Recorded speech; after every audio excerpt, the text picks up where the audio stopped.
All right, my friends, welcome to episode 312 of Prof and Dev Play Games, the episode where the professor gets a new microphone and a new interface, which means I'm sure there's lots of popping because I don't have a pop filter. We'll see how this goes. But my name is Larry, the professor, at Prof Plays Games on Twitter. Over there is Anthony, the dev, at Summer Speak. How are things? Things are fine. I mean, I guess it's pretty good. My kids are getting vaxxed next week, so Yes. that's a highlight of Good. probably the last 2 years. Hell yeah, dude. That's like so close to the light at the end of the tunnel, it seems. Yeah. I mean, it probably won't change our normal behavior and like kind of the routine that we've gotten into, but it will be nice to be like, oh yeah, we can go do this thing. We're not worried about necessarily mixing groups with around ourselves because we'll bring stuff to the kids or having the kids around different people. It's like, Exactly. no, we can actually like potentially do things again with much less worry. Yeah, it's the only See thing. family, seeing groups of family. Right. Oh my God, that would be insane for Christmas. Yeah, because it'll be before Christmas. They're fully vaxxed. It will. I mean, that's the thing with our daughter. Like, that's the one thing stopping us from doing stuff with friends and family. You know, just Yep. her. Everyone else we have that we know, for the most part, has kids that are over 5 now, so they're lining up to get vaxxed as well. So Yeah, it's pretty exciting. very exciting. The coronavirus really sucks, and so does Activision Blizzard, which is what we're talking about today. Oh yeah. Good segue. Thank you very much. Bobby Kotick tried to say some nice things right before the earnings call for Activision Blizzard, but he failed as always. And the earnings call precipitated a fucking nosedive in the stock price, which is honestly quite sexually arousing to me at this point. God, it went down. Boy. 14%. Lost 14% today.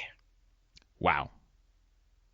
Yeah, because in the past Because 5 days. the earnings was yesterday after close, and so it opened 14. Yeah, roughly 14ish% down, 15% down.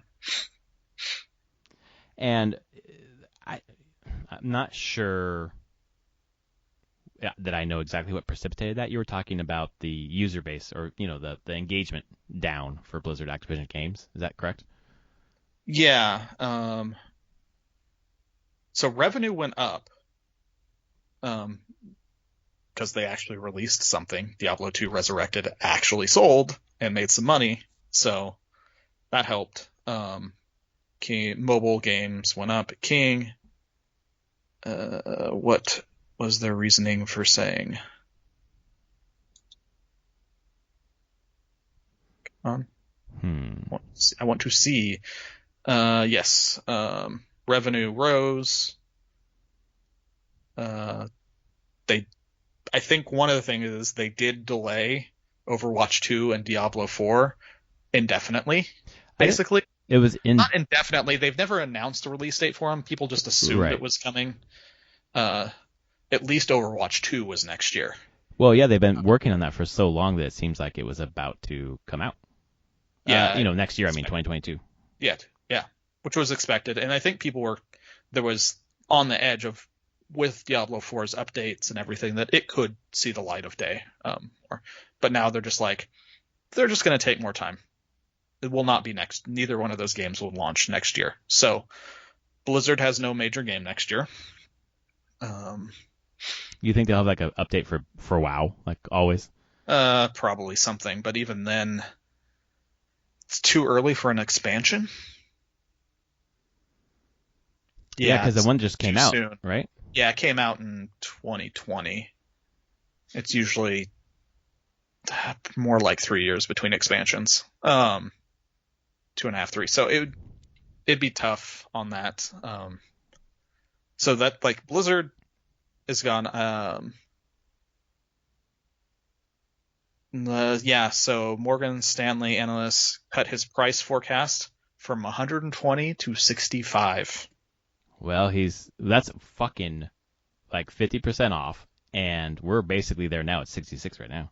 Yeah, and reducing earnings per share estimates by 30%. in 2022 and 23% in 2023. Oh wow, so this is basically, a long term. Yeah, they're just like, you're fucked. Like investors want. They're from the announcement, it's like, yeah, you're doing fine now, but your outlook looks like you're not going to grow, or if anything, going to shrink some over the next few years. So, yeah, looks like just people are not too thrilled with that. Blizzard itself saw like a 13-14% reduction in player base across all their games, and even with Diablo 2 coming out. Right. So I guess my question for that is, obviously WoW is hemorrhaging and people are going to that whatever Final Fantasy game I've never heard of. I think Overwatch is too. Oh yeah, probably. But I wonder if sales. I didn't see what they said the sales of D2 Resurrected were, but I wonder if the sales were softer than I thought they would be. Thought that'd be bringing more people in. I'm not sure, because I just wonder how many people are there like us. Like we would have bought that day fucking one and we didn't. You know. Our friend Travis didn't, so it was like 3 of us, you know. Yeah, I'm sure there's a lot, and then honestly, looking at the thing, the stories as that has rolled out, it's actually been kind of a shit show. The servers, at least, you mean? Yeah. Yeah. Like a lot of downtime that is kind of crazy to think about on that front. So. That's, I'm sure, keeping more people away because it just gets this bad stigma of like, well, you can buy it, but you'll never get to play it. Right. You want to play with your friends who you can't see face to face. Good luck. Yeah. Hope the servers are working for you. No, I don't think it's probably softer.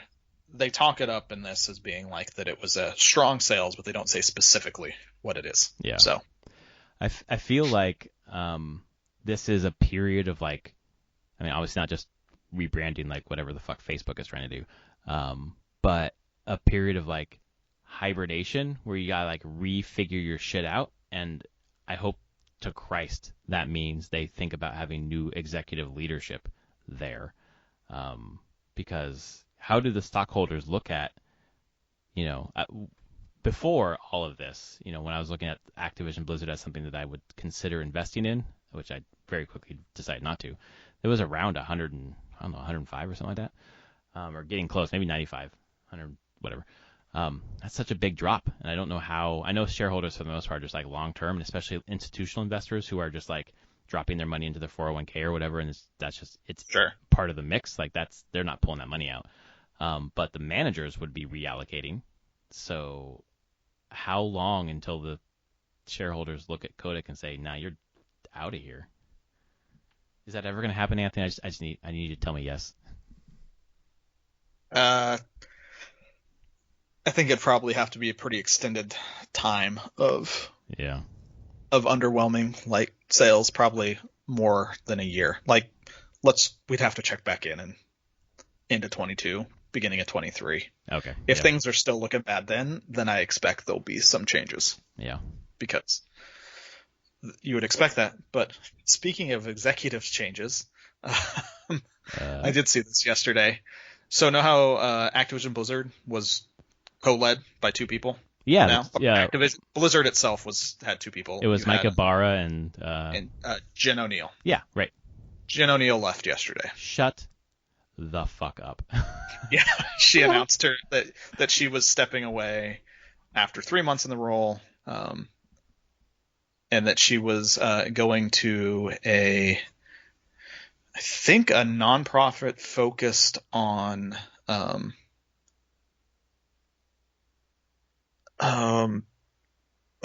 it is, transition to a new position, future of women in gaming. Perfect, good. So she is all about like, running. It's like that. I want to dedicate myself to creating a work culture that is the opposite of where I am now. Yeah. This is a quote from her. "This energy has inspired me to step out and explore how I can do more to have games and diversity intersect and hopefully make a broader industry impact that will benefit Blizzard and other studios as well." Yeah. Like if you're in that role and you're like, oh, it's not just, it's everywhere. Like Well, I can fix Blizzard, but that doesn't help everyone else. Like, why don't I just step up and Yeah. do that? Yeah, that's cool. So that was yesterday. Dude. And when they put them in, like whoever was it, Morheim and then Brack? Is that who came before Brack? Okay, so it was CEO Morheim to President Brack to nothing ONeil and Ibarra. Yeah. So like, well, I could do all the work, but I don't get a fucking title or probably the money that I deserve to do this shit. Fuck, I'm not cleaning up your goddamn mess. Yeah. Especially if Kotick is staying. Fuck that. I'm out of here.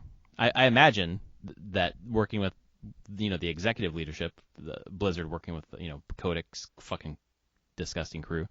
How frustrating would that be? They're like, we're not really going to make changes. We just want to sound like we are. Yeah. Man, nothing. This week has been absolutely shitty for me, and nothing makes me feel better than talking shit about Activision Blizzard. I am appreciating this content tonight. Yeah, this is that was a nice cherry on top to the whole thing, being like, oh, she's out too. Did she leave after the earnings call? Because the earnings call was the first, maybe. She left yesterday when it was announced. And I thought the earnings call was yesterday. Oh, okay. Yeah, the earnings call was yesterday at 4:10. She left. The news of her leaving came out at 1 p.m. yesterday. Oh, okay. No, so it came up before. Wait, no, this is today. So the earnings call was yesterday. We found out she was leaving today. Yeah, okay. That's what I was getting at. So she's been leaving for a while, and they're like, do not leave until after the earnings call. Pretty much.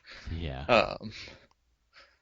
So yeah, confidence is low. Let's put it that way. Didn't Jen O'Neill come with Vicarious Visions? I thought she was the studio lead of Vicarious Visions. She might have been. So if that's the case, then boy, not only did Blizzard lose a good person and a strong female leader, which they are severely lacking, but not due to the women who work there, but because of the culture of keeping them out. But also, Vicarious Visions, who's done great work, loses a key piece of the people who've done that great work. That sucks. Yeah, she was. Their title and Activision Blizzard was co-leader. Yeah, what the fuck is bullshit title? She was formerly the boss of Vicarious Visions. Yep. Right. Yeah, she was, which is crazy to think she went from there to being considered co-leader. Oh my God. I mean, Vicarious Visions. When did they get bought by Activision? I thought it was in the last year, but time is a flat circle at this point, so it could have been a year and a half maybe. Wasn't it around the time that Crash 4 was coming out? Yeah. When did they get on January 22nd, 2021, Vicarious Vision was moved by Activision Blizzard. When did they get bought? Parent. Oh no, they've been part of Activision for a long time, since 2005. But had they been owned by them, or just worked with them? No, their parent company was Activision. Oh, okay. All right. 2005. So they've been. Oh, yeah. That's right. Yeah, but they just merged them with Blizzard. That's what happened this past year. Mm-hmm. They moved them to be part of the same. Right. The same thing. I mean, they're just going to turn Blizzard to work on Call of Duty anyways, right? Why not? Need another studio doing that. Got 99% of their people doing it anyways. Yeah, I mean, they have one coming out this week? Yeah, next week? Vanguard, right? Yeah, Vanguard's coming out.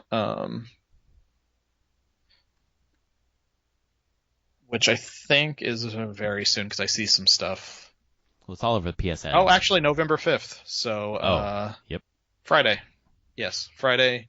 New Call of Duty comes out. But the thing is, sure, this is probably going to make a crap ton of money, because Call of Duty always does. But the thing with Call of Duty is it's always going to be compared to the previous years. So will it do better or worse than the last few Call of Duties? Right. And if it does worse, that's going to be another hit, because shareholders don't want it to do worse. You need to show that you're continuing to at least maintain, if not keep it growing, especially against competition from, all the other shooters that are out there that are popular right now. At least Battlefield seems to be shitting the bed, I guess, for them. But Halo, the free multiplayer piece, is coming out in a month.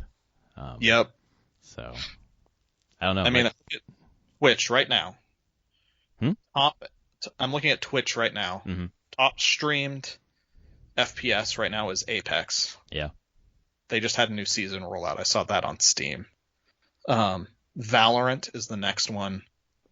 Then COD Warzone and Fortnite, like within 2,000 viewers of each other. Right. And yeah, so Warzone is still going to be, I guess it ebbs and flows slightly, but Vanguard's not going to eat into Warzone, but Warzone seems like it might eat into Vanguard. Yeah. Oh boy. Yeah, it's... I don't know. I just see rough times ahead for Blizzard, honestly. It's gonna get... Activision Blizzard itself it's gonna get worse before it gets better, if it ever gets better. Right. But we don't know how that will look, or what time that will take. But, I mean, Giants take a long time to fall, so this could be the fall. Yeah, I think with that projection you said for next year down, 25 or 23, and then 2 years out down 30 or whatever, like that's a long fall to stare at as a stockholder who bought in. I don't know when people bought in, obviously if most people bought in when it was like at 30 or 40, like this is not, you're still up, but people who bought in 65 and up, man, I don't know how you wait. That's pretty rough, and I don't know. I want to feel bad, I guess, because I think that, again, back to the 401k argument, people are buying into whatever mutual fund. They don't even really know what's in it half the time. So yeah. Things that affect people's retirement. This is probably not going to do that, but I am curious. I just wish I could fast forward a year, because I think you're right about it taking a while, and I would like to see where they are in a year. Because I want to believe, because of the people that I know who work there and the people who work there, I want it to be a better place for them to work, that it's getting better. It just seems like indications are that it's not. Or at least, it's true. Yeah, or at least that it's treading water until the media turns its eye away. But we shall not. Yeah, I'm trying to actually get a sense. They canceled BlizzCon 2022 already. Yeah. I'm just trying to get a sense of, like, what does Activision have in 2022? They're going to have Vanguard out. They're not going to have any games out of Blizzard in that time.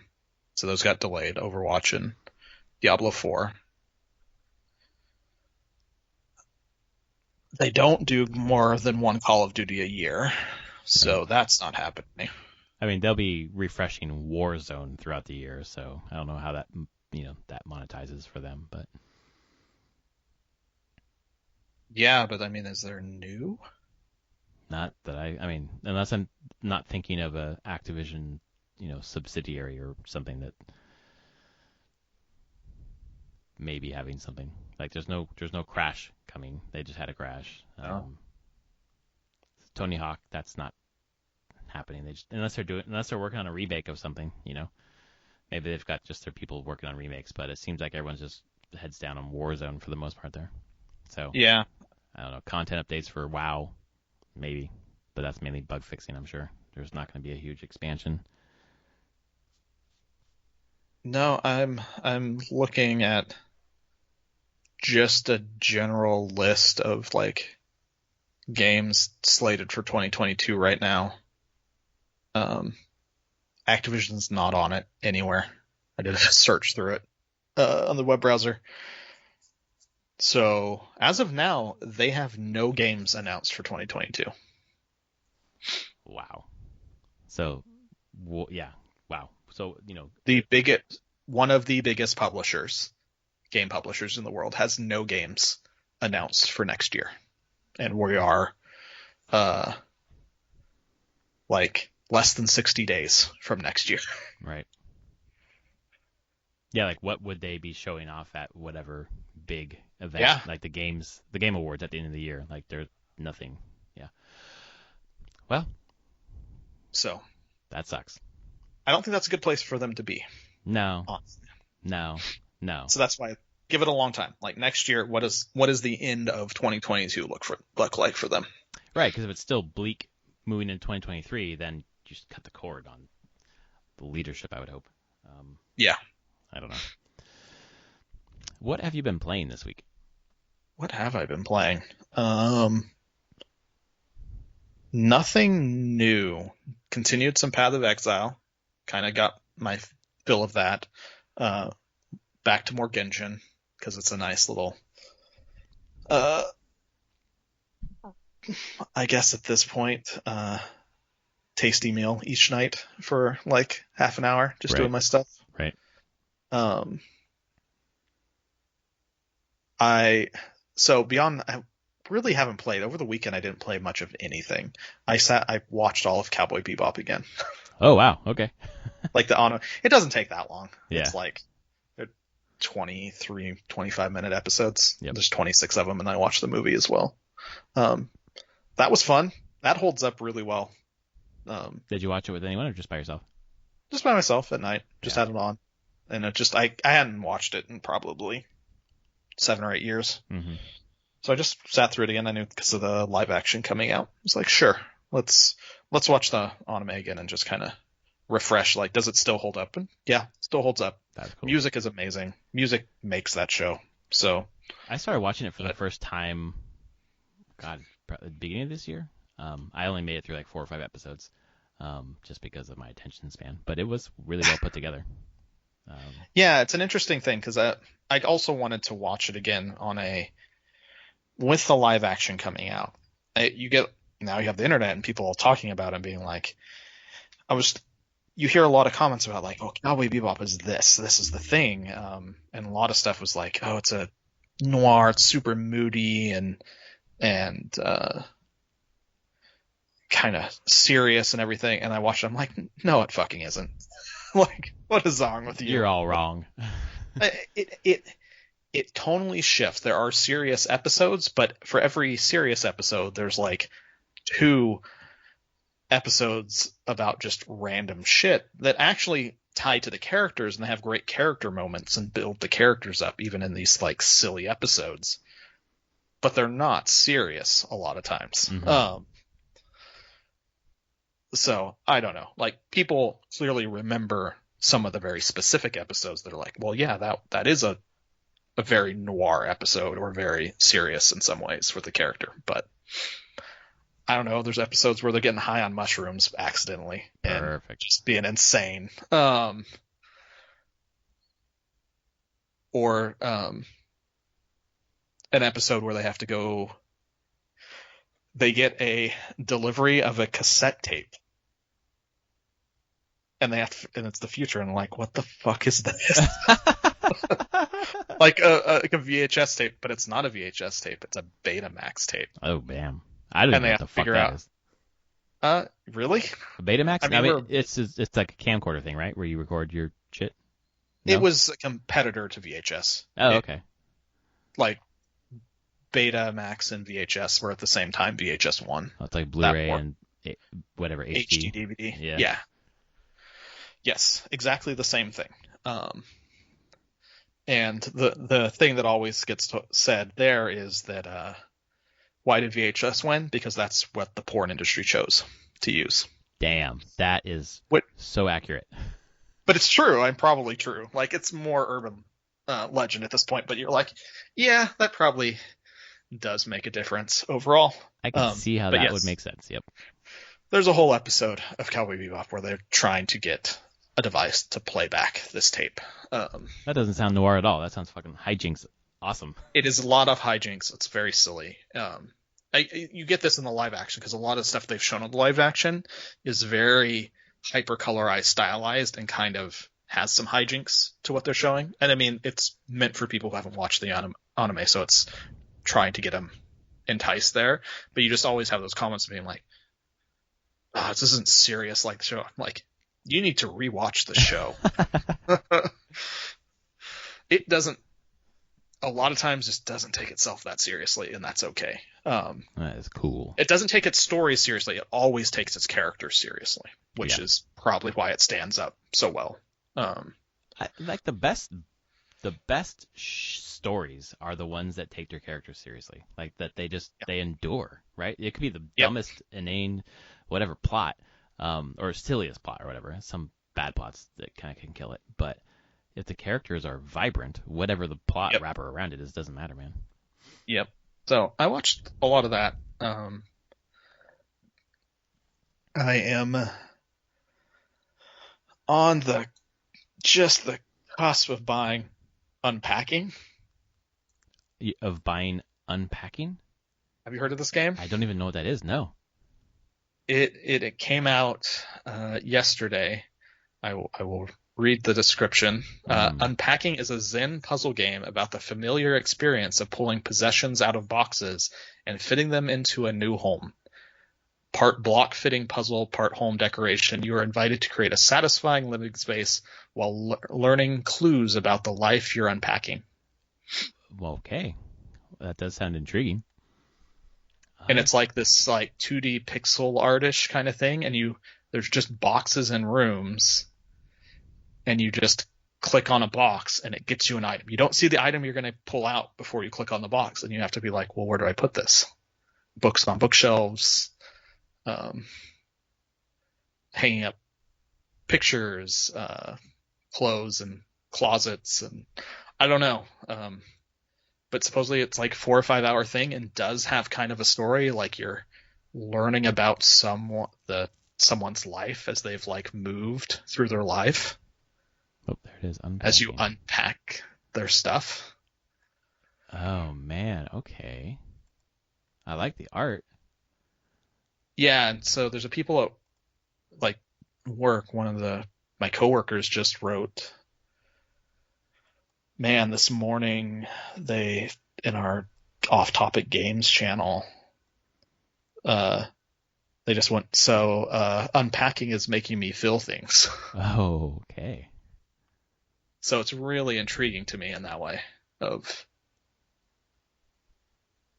what this game actually is. It's not, it doesn't even seem like a big puzzle game. I mean, it's just, unpack things. Oh my gosh, I'm just watching the video of them unpacking things, and that looks so oddly satisfying. Yeah.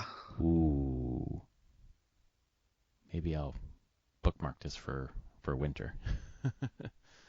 I think so. I think there might be something oddly satisfying here, and then oddly meaningful at the end, it sounds like. Right. I bet the music is fucking killer in this thing. It could be. I don't know. They have a stupid gif of like putting books on a bookshelf.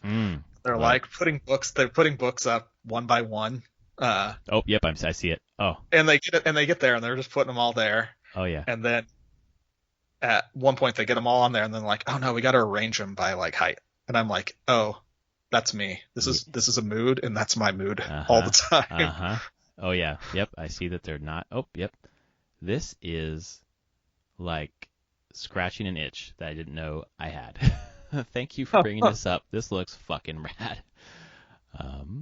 So yeah, maybe next week I'll play it some. Like I said, I'm kind of just trying to stay on a holding pattern until the 19th for Endwalker. So I have 2 weeks from Friday. Well, until Endwalker comes out, you could purchase a $3,500 guitar to share. Oh Jesus, yeah. Share your FF14 bring that thing up. It's a cool looking guitar. It is a badass looking guitar for sure. Yeah, 3.5K. If you could even find one. Right. It looks like all pre-orders are just gone. Yeah. So it'd be a lot more than that. So it's probably like a $10,000 guitar if you want to try to get it now. Yeah, true. I'm guitared out. I have enough. But it looks sweet. Yeah. I thought of you when I saw it.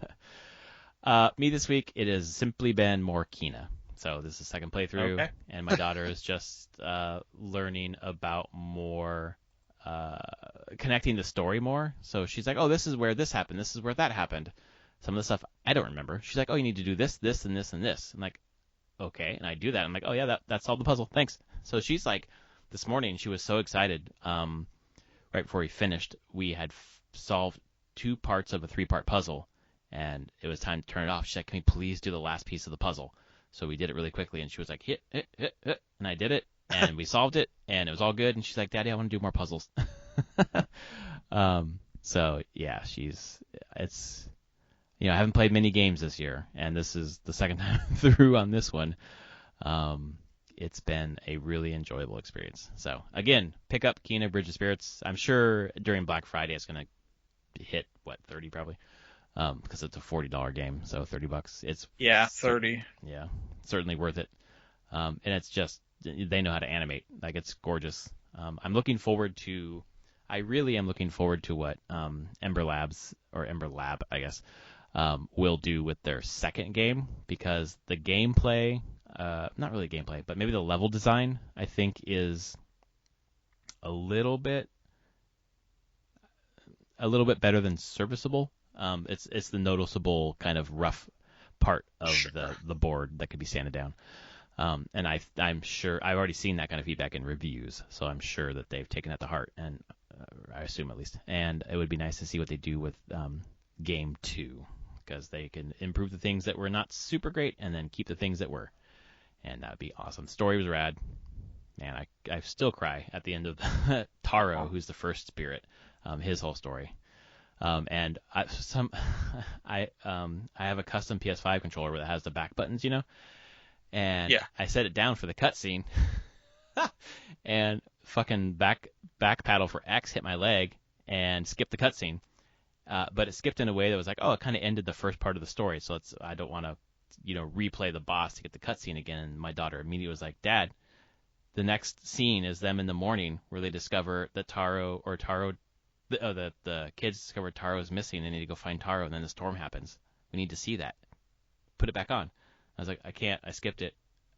Daddy, I need to see it. I load up a save, go back to the most recent save that was before it, which was before the boss battle. So I had to do the boss battle again. And then we got to watch it, and she was very happy.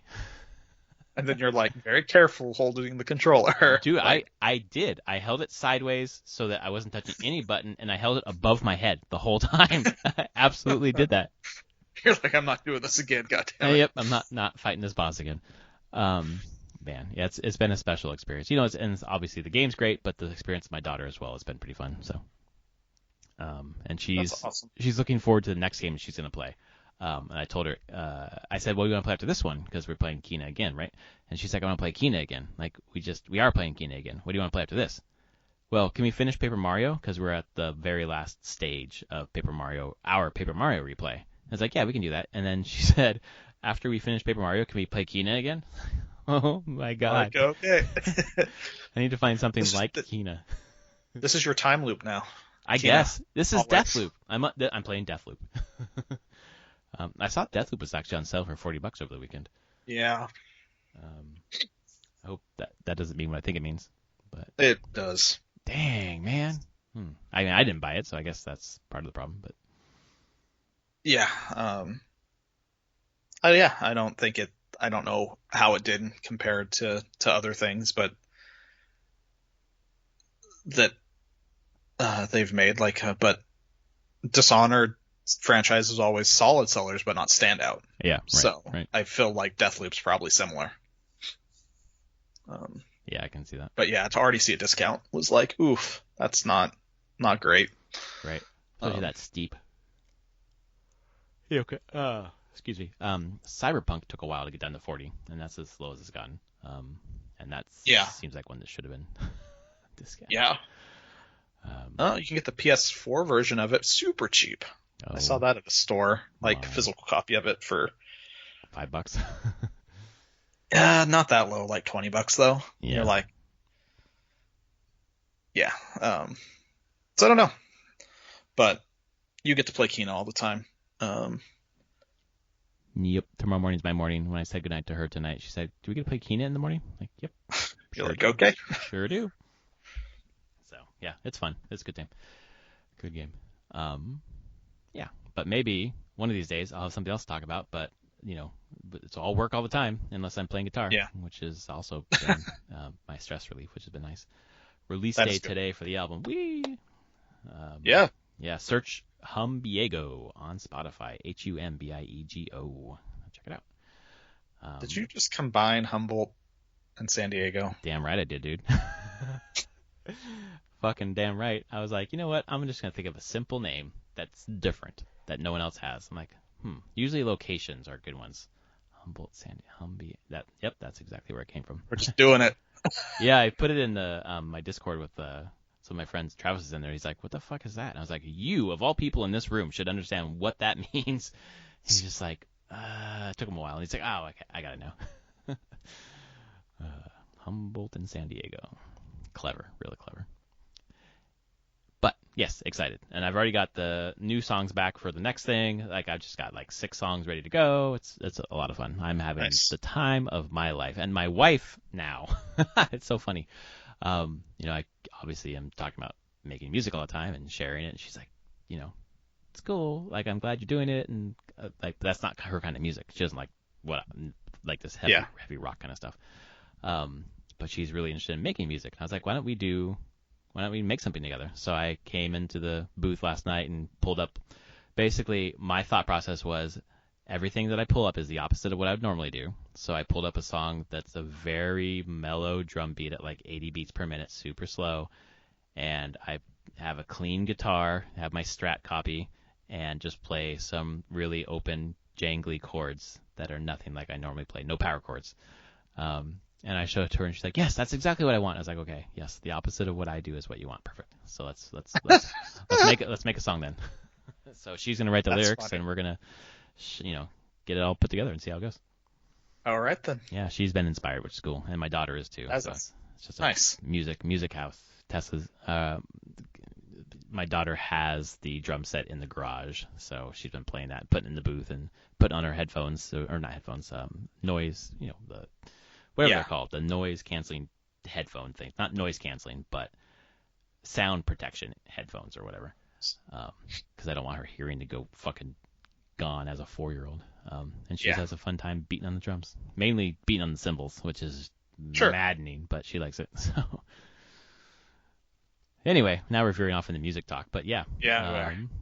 Thanks for listening to our podcast. This was episode, I think it was I lost the number. 312. Thank you. 312 of Prof and Dev Play Games. If you like us, please rate us on your podcast service of choice, and we will be back next week where Anthony and I will both commit to playing a game that we have not been playing for the past month. All right. See you later, folks. Later, everyone.